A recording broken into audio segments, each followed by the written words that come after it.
자, 안녕하세요. 안녕하세요. 네. 자, 공중보건학하고 위생관계 법령을 담당하고 있는 김희영입니다. 우리 본격적으로 수업 들어가기 전에 우리 나눠드릴 유인물이 있을 거예요. 자, 유인물을 보시면 작년도 기출문제를 좀 분석해 봤습니다. 자, 요거 보시면서 아, 이런 것들이 문제 나왔구나 라고 좀 감을 잡으시라고 먼저 알려드리겠습니다.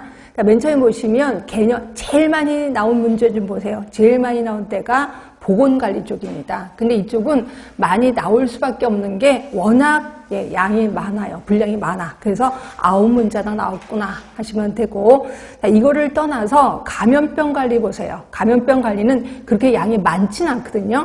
근데 8문제나 나왔습니다. 이게 굉장히 이쪽은 중점적으로 공부를 해야 되겠구나라고 생각이 드실 겁니다. 자, 그 다음으로 많이 나오는 게 여러분이 엄청 어려워하는 보건행정이에요. 우리 보건행정 듣다 보면 도대체 이게 무슨 학문이야 라고 할 정도로 굉장히 어렵습니다. 근데 이 부분이 6문제나 나오는구나. 그러니까 이쪽도 좀 신경을 써야 되겠구나 라고 생각하시면 되고요. 그 다음으로 나오는 게 역시 여러분이 어려워하는 역학 부분이요. 역학 부분이 5문제나 나옵니다. 그 다음에 지금 현재 우리나라 국민들이 가장 많이 앓고 있는 게 만성질환이거든요. 근데 만성질환에 대해서 문제가 좀 많이 나올 것도 같은데 항상 3문제 정도 나옵니다. 그래서 이쪽도 그렇다고 해서 너무 소홀히 하시면 안 될 것 같고, 그 다음에 개념 문제가 한 4문제 정도. 그러니까 이런 식으로 문제가 나오거든요. 그 다음에 여러분들한테 좀 참조하시라고 거기 보시면 과거 기출 여부가 있을 겁니다. 거기에 체크가 되어 있을 겁니다. 체크가 되어 있다는 건 이건 단골 문제라고 생각하시면 돼요. 단골 문제. 그래서 보시면 개념 분류 중에서 라논드라는 사람, 이 사람 꼭 알고 가셔야 됩니다. 이분들은 계속해서 단골 문제로 나오셨거든요. 그렇죠? 그리고 역학 쪽으로 가시면 분석 역학, 그 다음에 순환 변화, 그 다음에 기술 역학, 이 부분은 거의 단골입니다. 환자 대조군 연구도 그렇고요. 근데 감염병으로 가시면 대부분 면역 얘기가 좀 많이 나옵니다. 그래서 자연 수동 면역, 이거 말고도 면역이 3개 더 있는 건 아실 거예요. 이런 면역 부분이 대부분 시험 문제 많이 나오고, 그다음에 감염병이요. 1급, 2급, 3급. 근데 작년에 1급이 나왔다라고 보시면 될 것 같고, 그다음에 이제 결핵, 얘도 진짜 단골입니다. 그래서 결핵에 대해서도 제가 좀 집중적으로 좀 할 것 같고요. 그 다음에 이제 생물 테러 감염병 중에 탄저, 얘도 좀 단골 문제구나라고 생각하시면 돼요. 이제 만성질환으로 가시면 만성질환의 특성이 굉장히 많이 나옵니다. 만성질환의 특성. 근데 이거는 여러분들이 굳이 공부를 하지 않아도 딱 보면 감으로 잡을 수 있게끔 아주 쉽게 나온다라고 보시면 되고요. 그 다음에 만성질환의 종류 중에 뇌졸중, 고혈압. 이것도 은근히 단골이더라고요. 그래서 계속해서 나오니까 좀 신경 써 주시고, 보건행정에서는 대부분 법 얘기가 많이 나옵니다. 그래서 보건의료원, 보건소, 대부분 지역보건법 얘기죠. 이 부분이 좀 많이 나온다라고 보시면 되고요. 그 다음에 거기 밑에 보시면 사회보험에 해당되는 것, 그래서 국민건강보험, 그러니까 우리나라 사회보장제도 중에서 사회보험에 해당되는 게 뭐냐, 이런 식으로 이제 문제가 좀 단골로 좀 많이 나오거든요. 그 다음에 이제 보건관리 쪽에서는 비타민의 성능, 기능, 이거 엄청 많이 물어보고 있습니다. 그 다음에 IADL이라고 있습니다. 이거는 이제 노인들의 건강 상태를 측정하는 IADL. 요 항목을 묻는 질문도 요것도 좀 단골이구나라고 보시면 되고요. 근데 보건교육 중에서 이게 코로나19 때문에 그런지 모르지만 텔레비전 방송, 요게 좀 시험 문제 좀 나왔었고, 이것도 역시 단골이구나라고 생각하시면 돼요. 근데 마지막에 여러분들이 좀 어려워하는 통계 부분, 대표값, 산술평균, 요런 게 시험 문제 나왔었다. 이렇게 보시면 되고요. 이렇게 해서 단골 문제만 측정해 봤더니 우리 공중보건학이 35문제인 건 아시죠? 35문제 중에서 20문제가 단골이에요. 결국 57%가 단골이구나. 다시 말해서 기출문제만 계속해서 공부하시면 57%를 맞을 수가 있구나라고 생각하시면 됩니다. 그렇죠? 자, 그럼 다음 장에 가시면 자, 위생관계 법령입니다. 딱 보더라도 단골 문제가 엄청 많다라는 생각이 드실 겁니다. 일단 제일 많이 나오는 게 이제 식품위생법. 7문제 나옵니다. 7문제. 그리고 감염병 예방법 6문제 나옵니다. 근데 얘는 나올 수밖에 없어요. 지금 감염병이 엄청 많이 유행하기 때문에. 그래서 6문제 나오고, 그다음에 나머지 공중위생관리법, 먹는 물 관리법 모두 5개씩 나옵니다. 그리고 폐기물관리법, 하수도법은 일단 법이 굉장히 많아요. 굉장히 분량이 굉장히 많습니다. 근데 정말 억울하게도 한 문제씩밖에 나오진 않아요. 그래서 저는 요거를 또 보세요. 옆에 보세요. 과거 기출 여부에 체크가 안 돼 있습니다. 그러니까 이게 계속해서 돌아가면서 문제가 나오거든요. 그래서 저는 과감하게 포기를 하자라는 주의가 요겁니다. 폐기물 관리법이라든지 하수도법은 그렇다고 해서 강의를 안 하는 건 아니야. 강의를 하긴 하는데 우리 포기하자라고 보시면 돼요. 그렇죠? 그러면 주로 신경 쓰실 게 식품위생법 보세요. 거기 보시면 단골 문제 거의 답니다. 그렇죠? 공중위생법도 거의 단골 문제. 이 중에서 공중위생법의 위생사의 업무 이거 엄청 단골입니다. 매번 합니다. 매번. 그렇죠? 그 다음에 그 밑에 세 번째 보시면 불법으로 위생사 명칭을 사용한 자에 대한 벌칙 100만 원 이하의 과태료 이거 이 자리에서 외우시면 돼요. 얘도 거의 단골 문제라고 보시면 되고 근데 공중위생영업 얘도 단골이더라고요. 그렇죠? 그래서 공중위생관리법에서 세 문제 또 아까 맨 위에 있던 청문을 실시하는 사람 요거까지 네 문제가 거의 단골 문제. 라고 보시면 돼. 일단 여기서 요것만 공부해드려도 네 문제는 다 맞고 가는 거죠. 그 다음에 이제 식품위생법입니다. 식품위생법 보세요. 거기 보시면 해썹 세 번째 줄에 있을 겁니다. 식품안전관리 인증기준 해썹 대상 식품이 희한하게 단골입니다. 굉장히 많거든요. 근데 나오는 것만 나오더라고요. 그래서 이것도 당연히 맞아야 된다라고 보시면 되고요. 그다음에 그 밑에 보시면 식품위생감시원을 두지 않는 곳 이것도 역시 단골 문제. 그래서 역시 식품위생법도 단골 문제가 굉장히 많구나. 단골이 아닌 게 2개.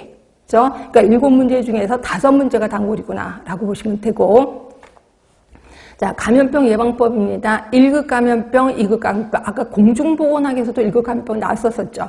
여기서도 나옵니다. 그래서 이것도 계속 단골이라고 보시면 될 것 같고요. 여기서도 단골인 게 4문제라고 보시면 돼. 3문제구나. 3문제. 맞죠? 그렇죠. 그렇게 되는 거고 먹는물 관리법 역시 얘는 다단골입니다. 그래서 먹는물 관리법은 제가 요것만 딱딱 찍어드릴 겁니다. 그럼 거의 맞는다라고 생각하시면 될 것 같고요. 이렇게 해서 위생관계 법령이 모두 25문제인데 25문제 중에서 16문제가 단골이에요. 결국 64%가 단골입니다. 그래서 저는 위생관계 법령에서는 나오는 것만 알려드리겠습니다. 그래도 60%가 넘거든요. 그렇죠? 이런 식으로 좀 공부를 하도록 하겠습니다. 자, 그러면 이렇게 이제 작년 문제를 기출하고 이제 분석을 한번 해보니까 우리의 목표가 딱 세워졌습니다. 자, 우리의 목표는 만점이 목표가 아니라는 거죠. 적어도 최악의 경우 60%만 맞아도 우리는 합격을 하게 된다는 거예요. 그렇죠? 그래서 제 목표는 소박하게 60% 이렇게 적도록 하겠습니다. 결국 피할 거는 피하고, 그러니까 과감하게 버릴 거는 버리고 반드시 외워야 될 것은 외우도록 하겠습니다. 반드시 외우도록 하려면 어떻게 해야 되는데 반복이 중요한 거죠. 그래서 제 수업은 어떤 식으로 할 거냐면요. 맨 처음에 전체적인 숲을 좀 알려드리도록 하겠습니다. 그러니까 제가 어떤 이제 이런 단락에 대해서 이런 식으로 공부할 겁니다 라고 전체적인 숲을 얘기를 할 거예요. 이럴 때는 그냥 귀만 열어놓고 계시면 돼요. 그렇죠? 그리고 전체적인 숲은 다 얘기하고 나면 그러면 두 번째 단계는 책을 보고 줄을 칠 겁니다. 줄치기. 이럴 때는 열심히 책을 보고 줄을 치시면 돼요. 그러니까 아까 했었던 내용을 다시 한번 반복하게 된다. 라고 보시면 되고요. 그 다음에 세 번째는, 자, 요거에 관련해서 기출 문제를 풀어보도록 하겠습니다. 그래서 뒤에 가시면 우리 이론에 보시면, 자, 어디에 기출 문제가 있냐, 문제도 우리 책에 있는 건 아시죠? 예를 들어서 어디를 보시면 되냐면, 자, 30쪽을 보세요. 자, 30쪽에 보시면 적중 예상 문제 해놓고 거기 1번 옆에 보시면 2021년 기출 유사 문제가 있습니다. 거의 기출 문제랑 똑같은 거거든요. 그렇죠? 그래서 요거에 이제 요렇게 기출 유사 문제만 찾아가서 문제를 한번 풀어볼 겁니다. 그렇죠? 자, 그리고 네 번째는 파이널 테스트라고 해서 자, 파이널 테스트. 요게 우리 오늘 나눠드린 유인물을 좀 보세요. 유인물을 보시면 3쪽에 있을 겁니다. 3쪽에 파이널 테스트라고 있을 겁니다. 여기 이제 배운 거를 다시 한번 완벽하게 최종 정리를 하는 겁니다. 특히 이거는 일명 괄호 넣기라고 해서 이 괄호 넣기 안에 단어를 여러분이 머릿속에 이렇게 집어 넣으셔야 된다는 거죠. 그래서 저는 항상 얘기하는데 괄호 넣기의 괄호는 비어 있을 때 매력이 있어. 제발 괄호 안에 답을 쓰시면 안 돼. 답은 다른 종이다 쓰시는 거죠. 다른 종이 쓰시고 제일 좋은 거는 이 부분을 찍으세요.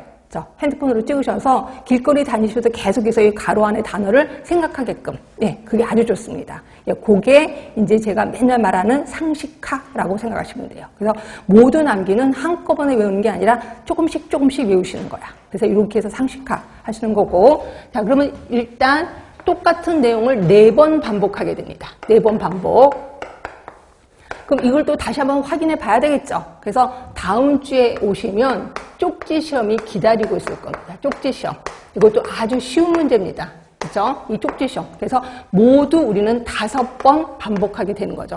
자, 같은 내용을 5번 반복하면 외우지 말라고 해도 외울 수밖에 없는 것이라고 보시면 됩니다. 그러니까 이런 식으로 저는 집중적으로 공부를 좀 하도록 하겠습니다. 단 여러분들이 주의할 점 뭐냐면 수업 시간에 좀 집중을 하시라는 거예요. 집중하시고 그다음에 계속해서 그쪽에 대해서 생각하시고 그러니까 이렇게 생각하시면 돼요. 여러분들이 사랑하는 사람이 생겼어. 그럼 사랑하는 사람을 계속해서 생각을 하죠. 이런 것처럼 똑같이 하루 종일 생각을 하시면 예, 외우지 말라고 해도 외울 수가 있다라고 보시면 될 것 같아요. 자, 요 정도로 간단하게 제 소개 끝내고 잔소리 좀 끝냈습니다. 그리고 본격적으로 수업 들어가도록 하겠습니다.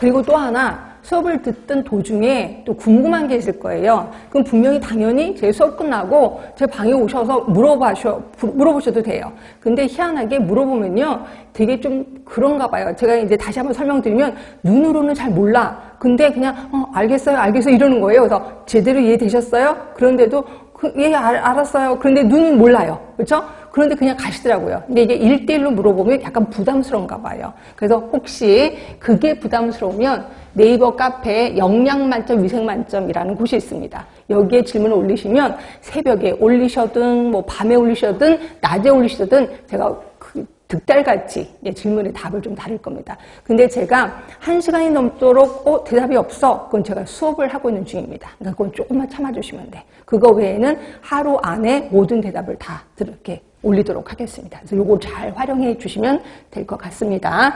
자, 요거에서 자, 정확하게 이해되실 거고.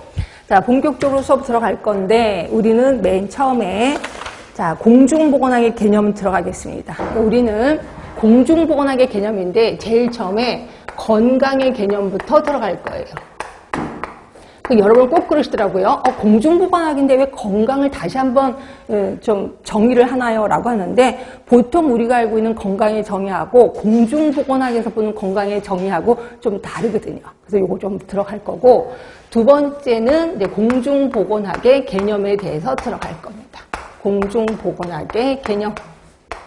자, 그 다음에 여러분들이 조금 힘들어하는 역사 부분에 대해서 좀 들어갈 건데 역사 부분이 시험지에 좀 자주 나오더라고요. 그래서 이 부분에서 특히 꼭 반드시 알아야 되실 분들 그것만 좀 접근해 들어가도록 하겠습니다. 자, 건강의 개념은 다시 3개로 좀 나눠서 들어갈 건데 일단 건강의 개념에 대해서 학자들이 언급을 했을 겁니다. 그래서 학자들의 언급, 어떤 학자들은 무슨 말을 했는데요, 어떤 학자들은 어떤 말을 했는데요, 요거 모든 학자는 다 할 건 아니에요. 꼭꼭 할 것만 좀 하도록 할 거고요. 그 다음에 이제 건강의 모델이 있습니다. 이 모델을 좀 알아두어야 될 필요가 있거든요. 그래서 모델 들어갈 거고, 그 다음에 건강 개념의 변천이 있습니다. 이 변천 부분이 시험 문제 좀 자주 나오더라고요. 그래서 이건 좀 기억해 두시는데, 이거는 완전히 상식화하시는 게 제일 좋습니다. 일단 학자들 중에서 제일 먼저 기억하실 분이 학자 사람은 아니야. 근데 WHO요. WHO가 제시한 건강의 정의가 있습니다. 이건 무조건 외우셔야 돼. 시험 문제 나오든 안 나오든 무조건 외워야 되는 게 WHO의 건강의 정의라고 보시면 되고요. 자, 그럼 WHO가 건강의 정의를 뭐라고 했는데 단순히 아픈 게 아니라 3가지 외우셔야 돼. 신체적,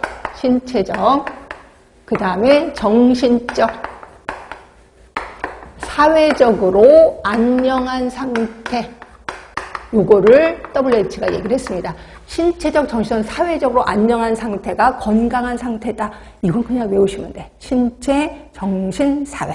이건 이 자리에서 외우시면 좋습니다. 자, 그리고 그런데 보세요. 신체적으로 안녕하면 건강한 거야. 그럼 신체적으로 불안녕하면 건강하지 않는 거네? 라고 이해되시죠? 결국 얘는 뭐예요? 이러면 건강한 거고 이렇지 않으면 건강하지 않는 거야. 뭐예요? 이분법적 사고입니다. 이분법. 이분법적 사고는 결국 불연속선 개념입니다. 딱딱 끊어져 있다는 거죠. 불연속선 개념.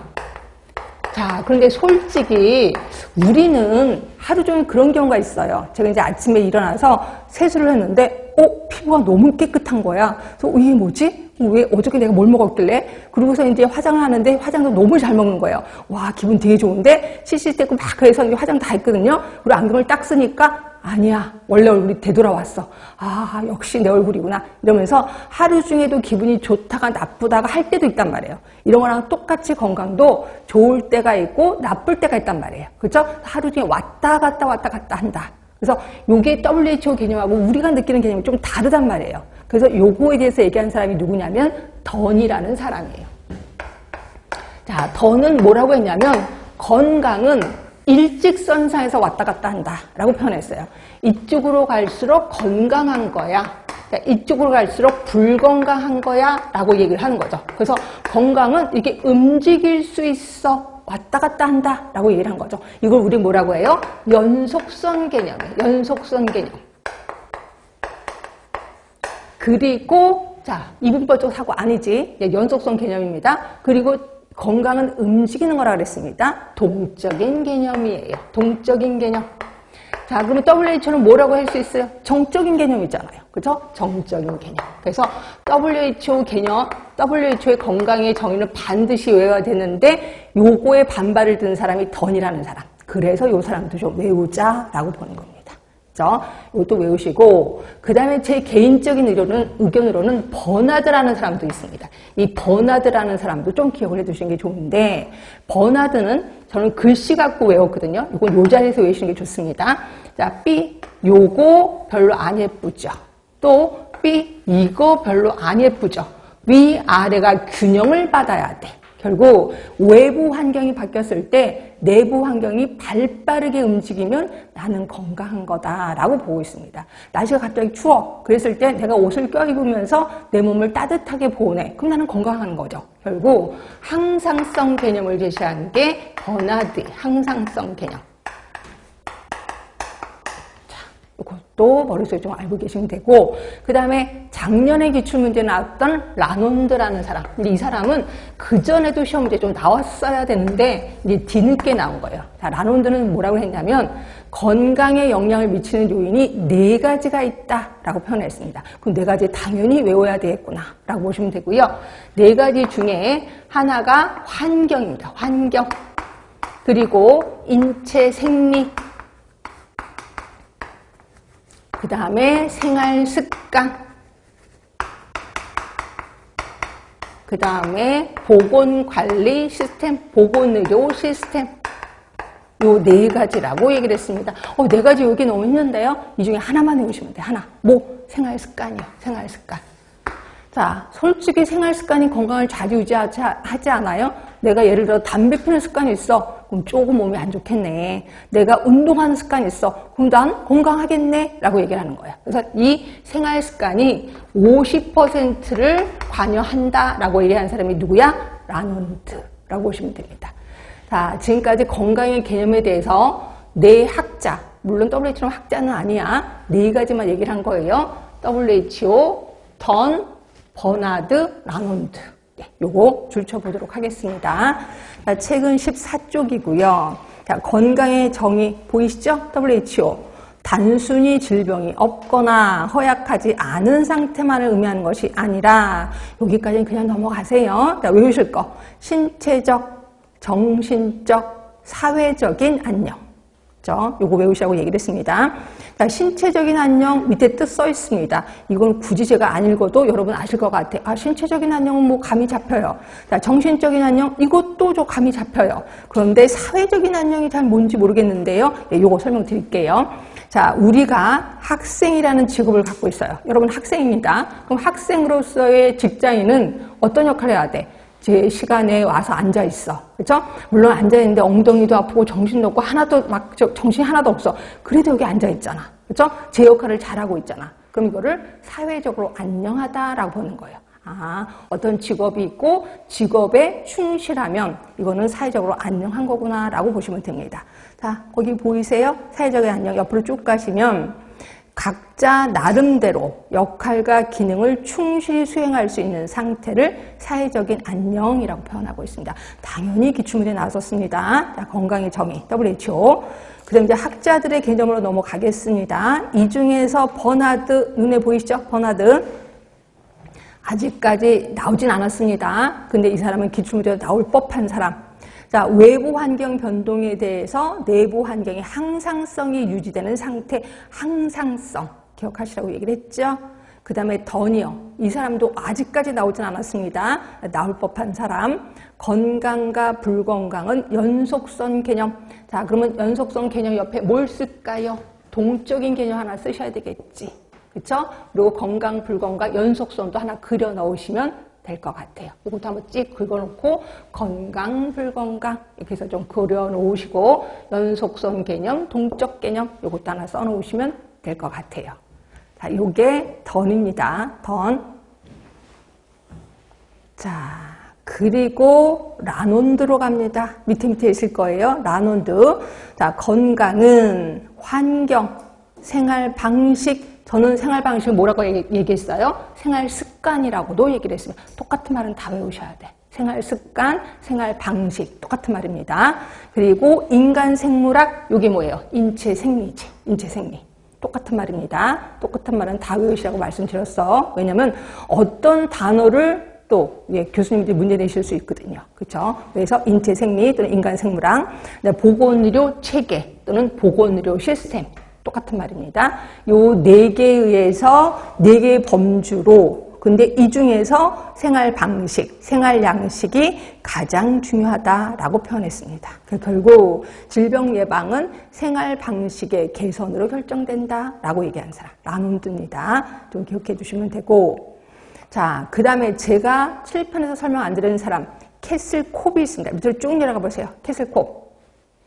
이 사람도 좀 기억을 해주신 게 좋아. 자, 캐슬콥은 자, 인간의 그 건강의 그 과정을 이렇게 표현했습니다. 일단 아픔의 행태, 그 다음에 환자 치료 행태, 그 다음에 예방보건 행태. 근데 저는 한국말로 외우는 것보다 영어로 외우는 게 좋겠다라고 표현하고 있거든요. 왜냐하면 대부분 영어로는 항상 문제를 낼 때 한국말 쓰고 영어를 쓰는데 한국말을 슬쩍 바꿔 교수님들이 살짝. 너네 이런 거 모르지? 라고 해서 단어를 바꾸는데 영어는 못 바꾸더라고요. 그래서 한국말은 잘 이건 낯선데? 근데 영어를 보니까 이거 우리가 아는 거네 라고 할 수 있게끔. 그래서 영어를 보시면 일단 맨 밑에부터 볼게요. 프리벤티브 헬스 비헤이브저야. 결국 이거는 뭐냐면 내가 건강해. 건강하다고 느끼는 사람이 하는 행위를 우리 프리벤티브 헬스 비헤이브저예요. 나는 건강하고 건강을 유지할 수 있어. 라고 생각하는 사람들이 어떤 행위를 할까요? 어떤 행위 할까요? 운동하고 또 맛있는 거 먹으러 다니고 이런 거 하잖아요. 요걸 우리는 예방보건 행태라고 표현하고 있습니다.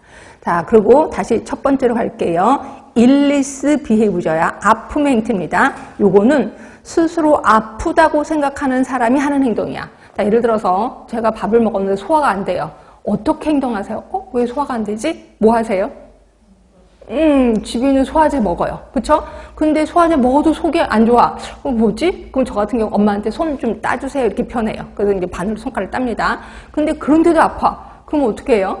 그러면 병원에 갈 겁니다. 여기까지가 일리스 비헤이브저야. 여기까지가. 그죠? 그래서 이제 의사한테 진찰을 받았는데 의사가 당신 위암입니다. 이렇게 표현해요. 그럼 나는 위암을 고치려고 그 다음에 의사의 처방에 따라 열심히 뭔가를 하겠지. 그게 환자 치료 행태야. 시클롤이야. 시클롤. 결국 일리스하고 시클롤의 차이점 뭐예요? 진단받기 이전이냐 진단받은 이후냐 이거예요.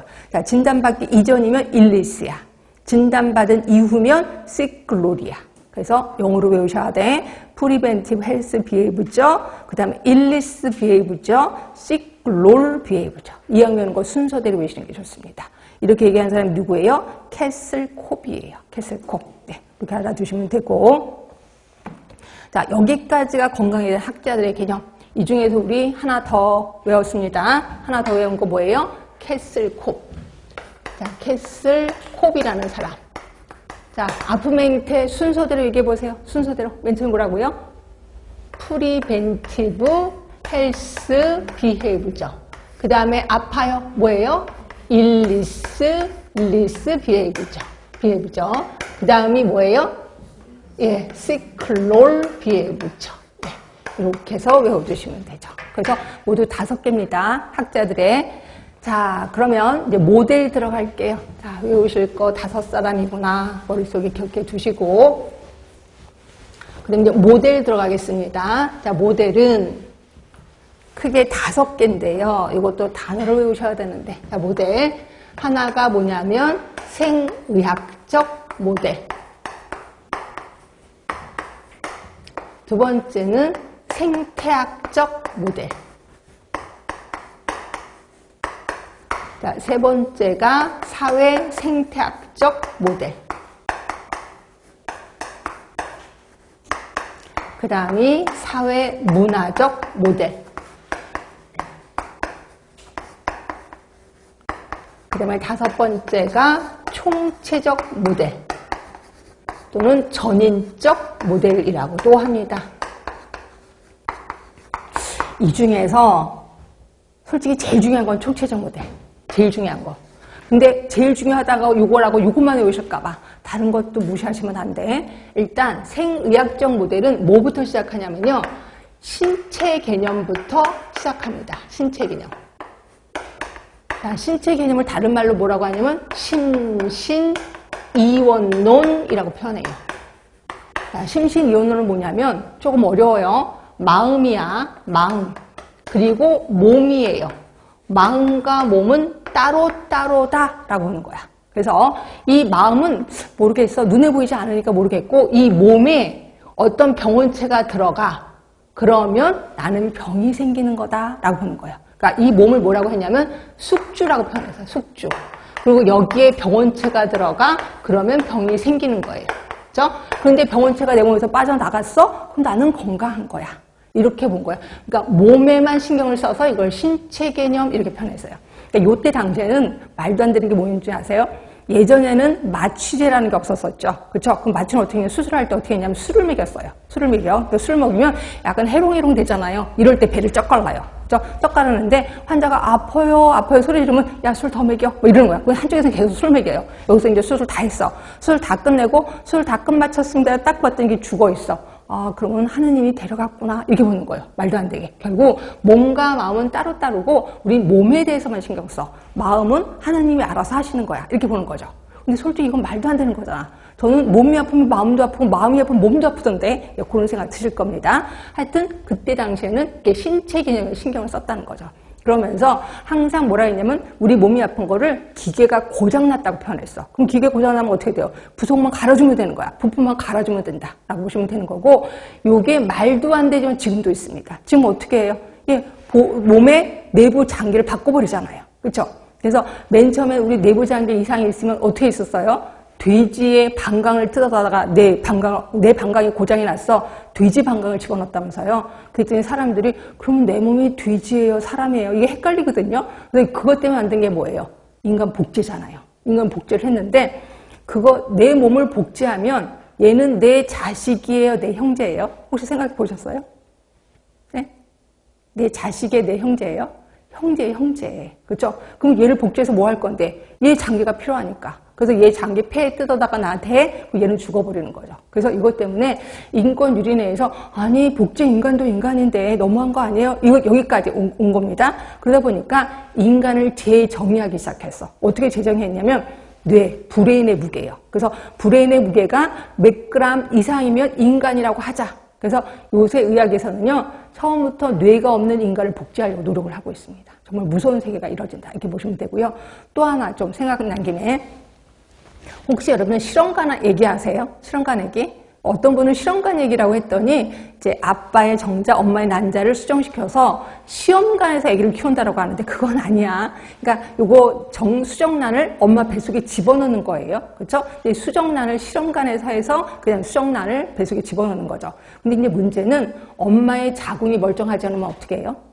그때는 자궁이 멀쩡해야 집어넣는 거야. 근데 엄마의 자궁이 망가졌어. 그럼 어떻게 해요?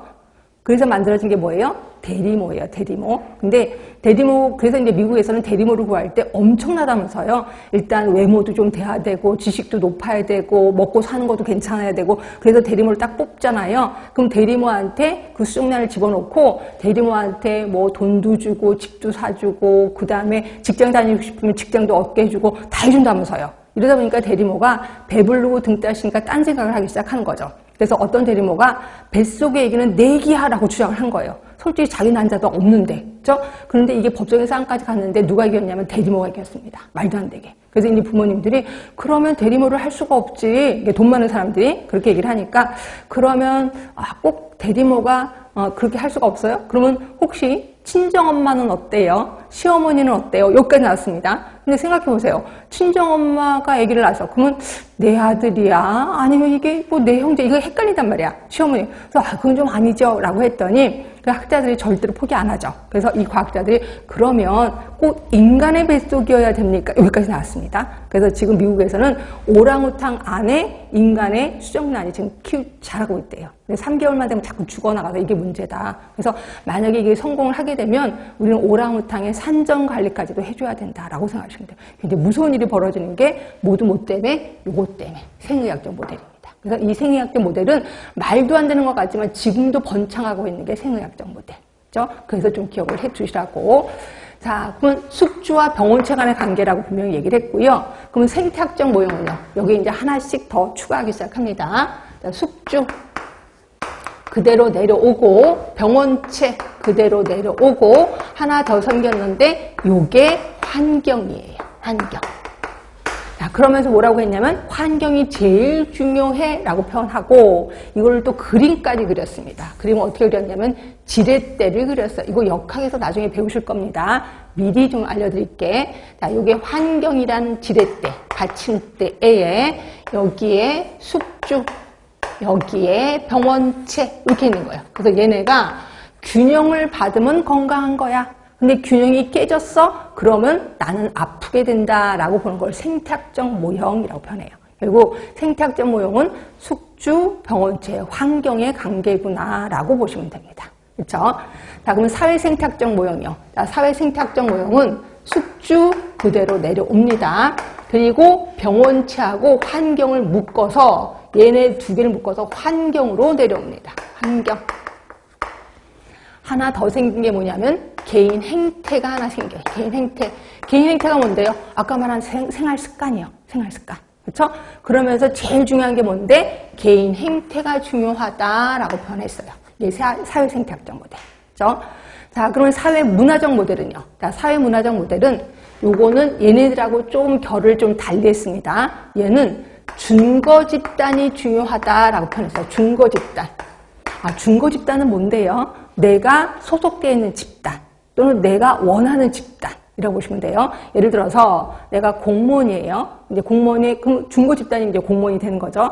내가 너무 아파요. 근데 아파서 오늘 못 나갈 것 같아. 이제 제가 전화를 해요.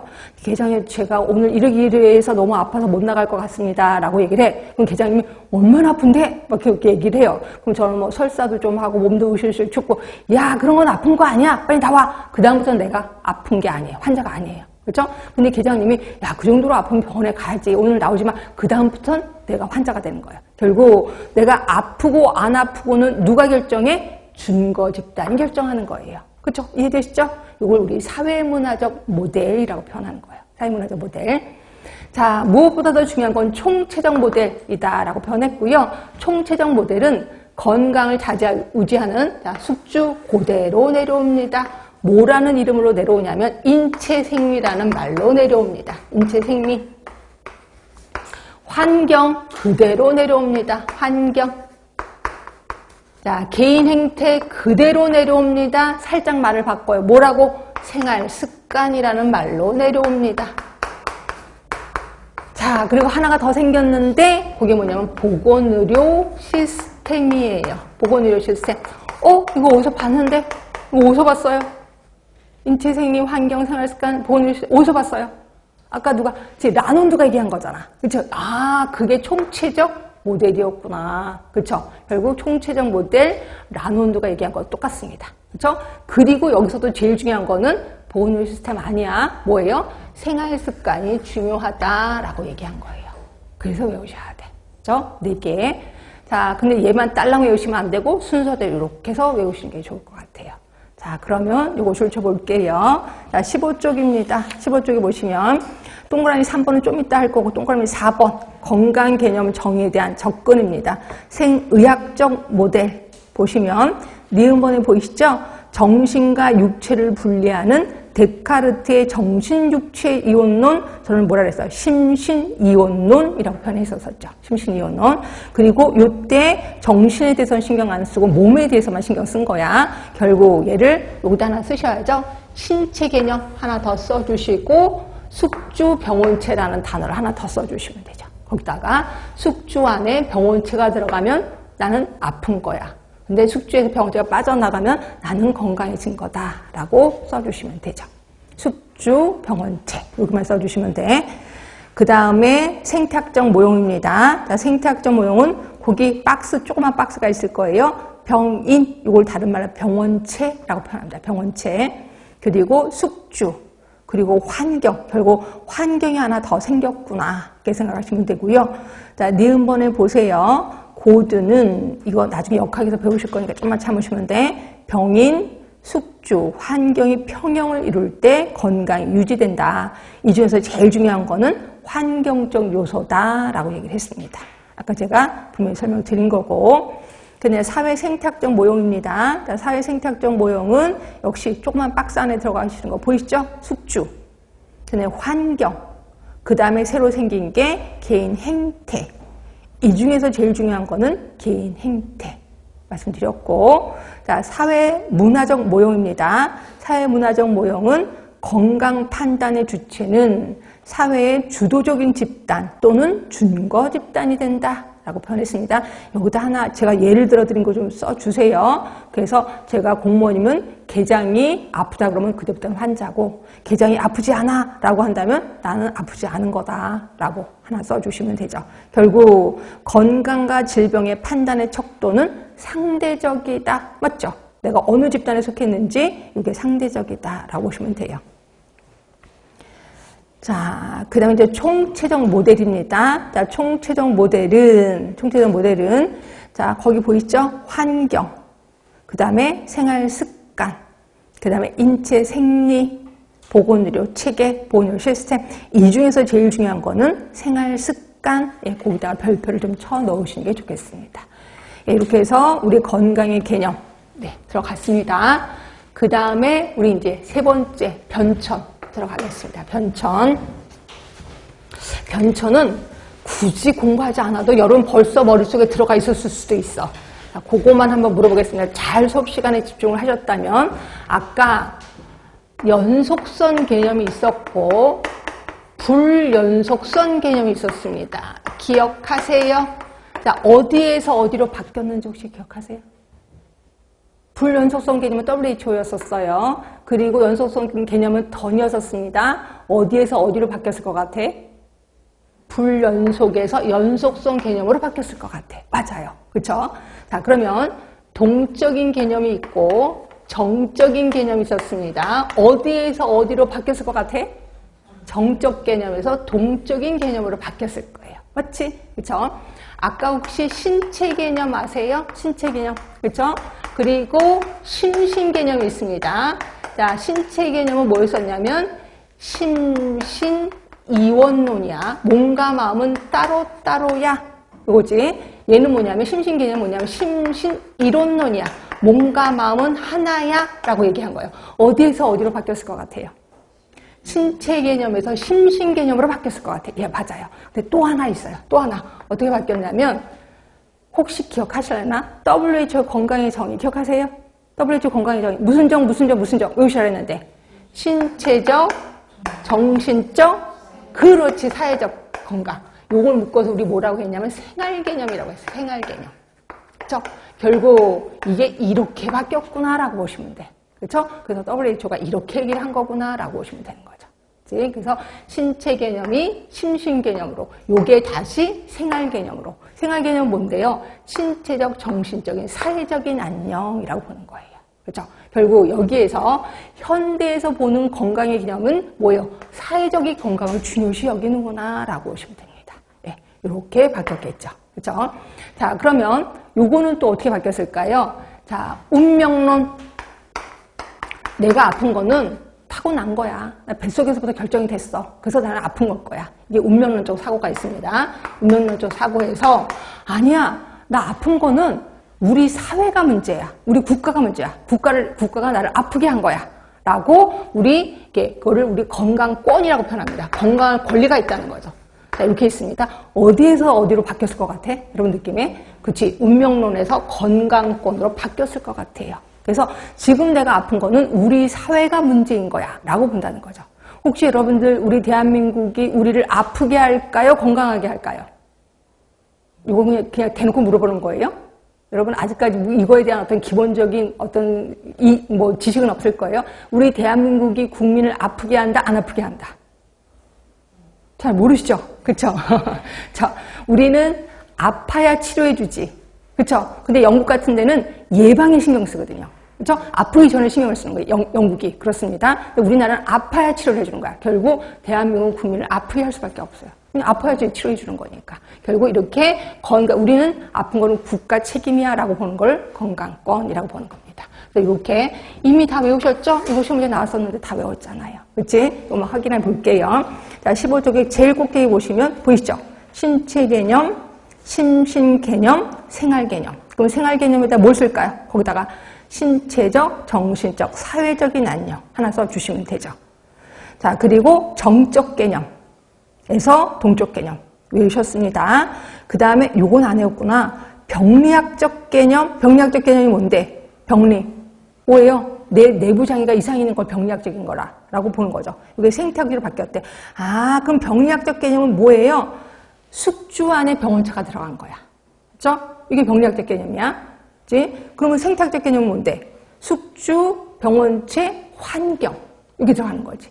결국 병리학적 개념은 다른 말로 생의학적 모델을 얘기했었구나. 그리고 생태학적 개념은 생태학적 모델을 얘기하는구나. 이렇게 해서 기억해 주시면 돼. 병리학적 개념은 숙주 안에 병원체가 들어간 거야. 그러면 생의학적 모델. 생태학은 환경이라는 개념이 하나 더 들어갔구나. 이렇게 보시면 되고, 리을번은 아시잖아요. 불연속성 개념에서 연속성 개념으로, 미음번, 자, 운명론적 사고에서 건강권, 사회적인 책임이 요구된다라고 보는 거죠. 요거 시험 문제 자주 나옵니다. 근데 굳이 외울 필요 없겠고 다 우리 아는 거구나 라고 생각하시면 돼. 하나 더 외운다면 병리학적 개념에서 생태학적 개념 요것만 정확하게 외우시면 되겠구나 라고 보시면 되죠. 이해되셨지? 자, 이렇게 해서 우리 건강의 개념 끝났습니다. 그렇게 어렵진 않을 거예요. 자, 건강의 개념의 학자 기억해 두시고 모델도 기억해 두시고 변천, 특이 변천 좀 신경해 두시면 된다라고 보시면 되죠. 자, 그 다음에 이제 공중보건학의 개념 들어가겠습니다. 자, 공중보건학의 개념에 대해서 제일 먼저 나온 사람이 윈슬로라는 교수, 윈슬로 교수.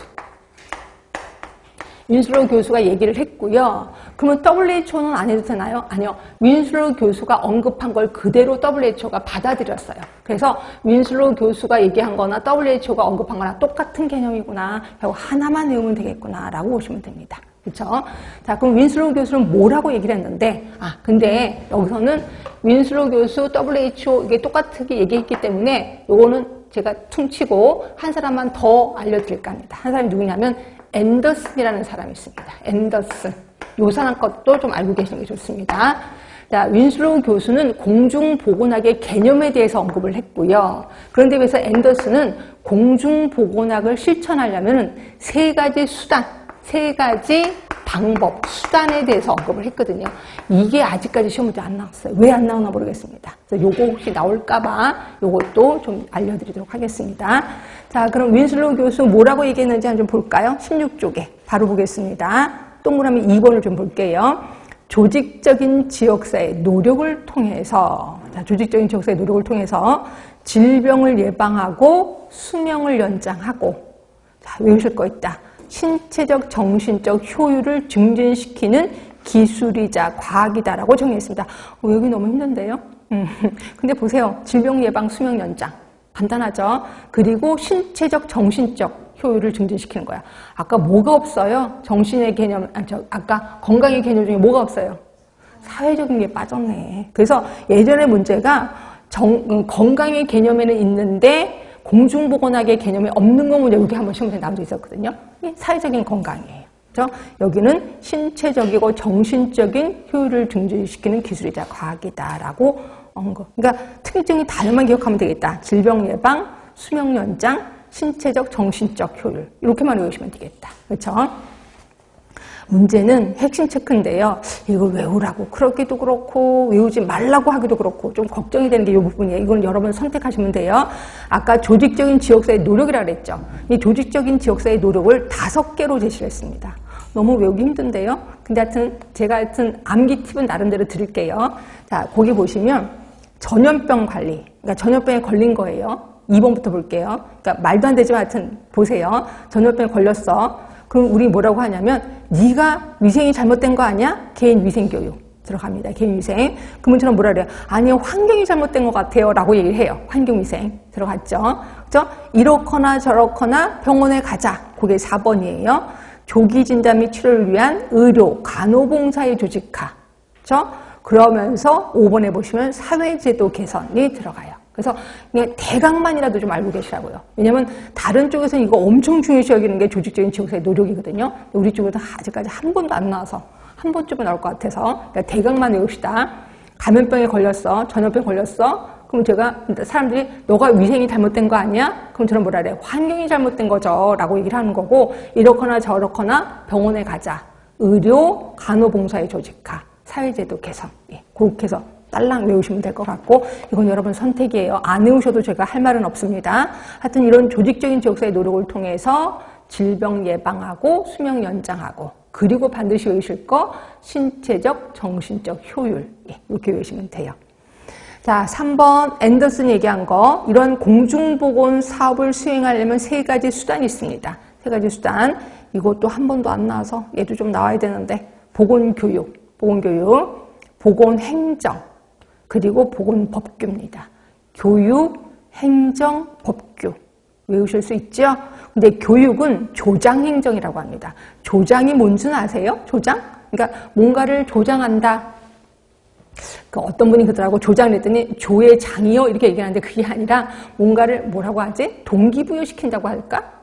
조장한다, 뭐 할 수 있게끔 조장한다라고 하는 얘기 들어보셨을 겁니다. 그겁니다. 그래서 보건교육을 통해서 이런 것들이 중요하다라고 하면 사람들이 그런 게 중요해? 그럼 나도 해야지? 라고 한다는 거죠. 그래서 그걸 조장행정이라고 하는 거고 주로 선진국에서 많이 사용하고 있습니다. 우리나라는 선진국이에요? 아니에요? 선진국 맞지? 그래서 대부분 보건교육을 많이 하고 있습니다. 보건교육. 그럼 보건행정은 봉사행정이야. 원래 보건행정은 봉사거든요. 근데 법규는 통제행정이야. 강제로 하는 겁니다. 그래서 대부분 개도국에서 사용하고 있어요. 우리 예전에 못 살았을 때 대부분 법규 쪽에 좀 신경을 썼거든요. 그러다가 우리는 이제 잘 살아서 법규에 이제 교육에 신경을 쓰게 되는 거죠. 그래서 보건교육, 행정, 그 다음에 법규. 요것만 좀 기억을 해두시면 됩니다. 그 다음에 4번째 보시면 공중보건학과 유사학문, 그 다음에 보시면 위생학, 예방의학, 이런 게 유사하구나. 그냥 단어만 기억해 주시면, 단어만 보시면 될 것 같고요. 그 다음에 5번째 보시면 의학과 공중보건학의 차이. 이것도 한번 보기는 할게요. 자, 공중보건은 연구 대상이 전체 주민이에요. 임상의학은 당연히 개인, 환자 중심이지. 당연하지. 자, 진단 방법. 임상의학은 검사를 합니다. 검사를 해서 피 쭉 뽑아갖고, 당신은 무슨 병에 걸렸습니다. 이렇게 진단을 내리죠. 근데 공중보건은 통계. 통계는 영아 사망률, 조 사망률, 우리 나중에 배우실 거거든요. 이런 걸 통해서 진단을 해요. 자, 질병관리 보세요. 교육, 관리, 봉사.